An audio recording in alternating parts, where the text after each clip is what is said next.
السلام علیکم ورحمۃ اللہ وبرکاتہ۔ الحمد للہ رب العالمین والصلاة والسلام علی سید الانبیاء والمرسلین وعلی آلہ واصحابہ اجمعین، اما بعد فاعوذ باللہ من الشیطان الرجیم، بسم اللہ الرحمن الرحیم، ونعم المولا ونعم النصیر، صدق اللہ العظیم۔ محترم حضرات، احقر کو آیت کریمہ کا ایک جز تلاوت کرنے کا شرف حاصل ہوا، جس کا ترجمہ یہ ہے کہ وہی بہترین محافظ اور بہترین مددگار ہے۔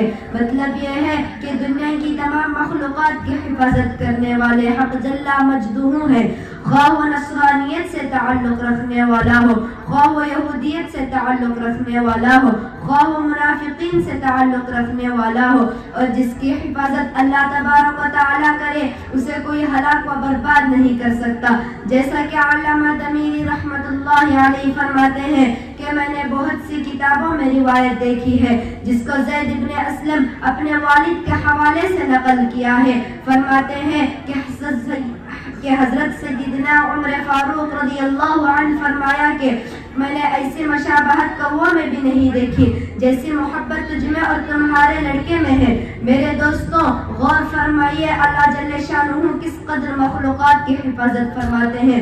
اس شخص نے جواب دیا کہ اے امیر المؤمنین، اس لڑکے کو اس کی والدہ نے اس وقت جنا جبکہ وہ اللہ کو پیاری ہو چکی تھی۔ یہ جواب سن کر سیدنا عمر فاروق رضی اللہ عنہ سیدھے ہو کر بیٹھ گئے اور فرمایا کہ اس بچے کا واقعہ مجھ سے بیان کرو۔ چنانچہ اس شخص نے کہا کہ اے امیر المؤمنین، میں نے ایک مرتبہ سفر کا ارادہ کیا، اس وقت اس کی والدہ حاملہ تھی، تو میری بیوی نے مجھ سے کہا آپ اس حال میں چھوڑ کر جا رہے ہیں کہ میں حمل سے بوجھل ہو رہی ہوں۔ میں نے کہا میں اس بچے کو جو تیرے بطن میں ہے اللہ کے سپرد کرتا ہوں۔ یہ کہہ کر میں سفر پر روانہ ہو گیا، کئی برس تک گھر سے باہر رہا، اور جب گھر لوٹ کر آیا تو گھر کا دروازہ مقفل دیکھ کر پڑوسیوں سے معلومات کی کہ میری بیوی کہاں ہے۔ ان لوگوں نے جواب دیا کہ وہ اللہ سے جا ملی۔ میں نے انا للہ و انا الیہ راجعون پڑھا، پھر میں اپنی بیوی کے قبر پر گیا۔ میرے چچا زاد بھائی میرے ساتھ تھے۔ میں کافی دیر تک قبر کے پاس کھڑا رہا، مجھے گھبراہٹ محسوس ہو رہی تھی۔ میرے بھائیوں نے مجھے تسلی دی اور واپس لانے کا ارادہ کیا اور واپس لانے لگے۔ چند گز ہی ہم واپس آئے ہوں گے کہ قبرستان میں اہلیہ کی قبر سے ایک روشنی نمودار ہوئی۔ میں نے اسے آنکھ کا دھوکہ سمجھا۔ اس کے بعد میں نے اس واقعے کو اپنے عزیز کے سامنے رکھا تو اس نے میری تصدیق کی اور کہا کہ میں تو یہ ماجرا ہر روز دیکھتا ہوں۔ چنانچہ مرحومہ کے شوہر نے کہا کہ یہ عورت بہت نیک اور خالصہ تھی، لہذا تم لوگ مجھے دوبارہ قبر پر لے چلو۔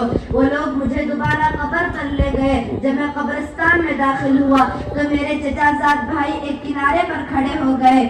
میں تنہا مرحومہ کے قبر پر پہنچا تو کیا دیکھتا ہوں کہ قبر کھلی ہوئی ہے اور مرحومہ بیٹھی ہے اور یہ لڑکا ان کے چاروں طرف چکر لگا رہا ہے۔ ابھی میں متوجہ تھا کہ غیبی آواز آئی کہ اللہ کو امانت سپرد کرنے والے، تم نے اپنے بچے کو سپرد کیا تھا، لہذا وہ محفوظ و مأمون ہے، بس تو اپنی امانت اٹھا کر لے جا۔ جو ہی میں نے اس بچے کو اٹھایا قبر بند ہو گئی۔ اس پر حضرت عمر رضی اللہ عنہ نے فرمایا کہ اللہ کے بندے، اگر تم اپنی بیوی بھی خدا کے حوالے کر جاتے تو تمہاری بیوی بھی تمہیں محفوظ ملتی۔ جیسا کہ روایات میں کثرت سے بات منقول ہے کہ جب کوئی شخص اپنے مال و دولت کو خدا کے حوالے کر دیتا ہے اور وہ شخص اللہ کی اطاعت میں مشغول ہو جاتا ہے یا والدین کی اطاعت میں مشغول ہو جاتا ہے یا مخلوق کی خدمت میں مشغول ہو جاتا ہے یا تبلیغ دین میں مشغول ہو جاتا ہے یا کسی مسلمان بھائی کی عیادت میں مشغول ہو جاتا ہے، ہر صورت میں اس کے اور اس کے مال و دولت کی حفاظت خدا بند قدوس فرماتے ہیں۔ جیسا کہ کسی شاعر نے کیا خوب کہا ہے، فانوس بن کے جس کی حفاظت ہوا کرے، فانوس بن کے جس کی حفاظت ہوا کرے، وہ شمع کیا بجھے جس سے روشن خدا کرے۔ انہی الفاظ کے ساتھ میں اپنی تقریر کو ختم کرتا ہوں اور دعا کرتا ہوں کہ رب العالمین ہم سب کو اپنے امان و حفاظت میں لے لے۔ وآخر دعوانا الحمد للہ رب العالمین۔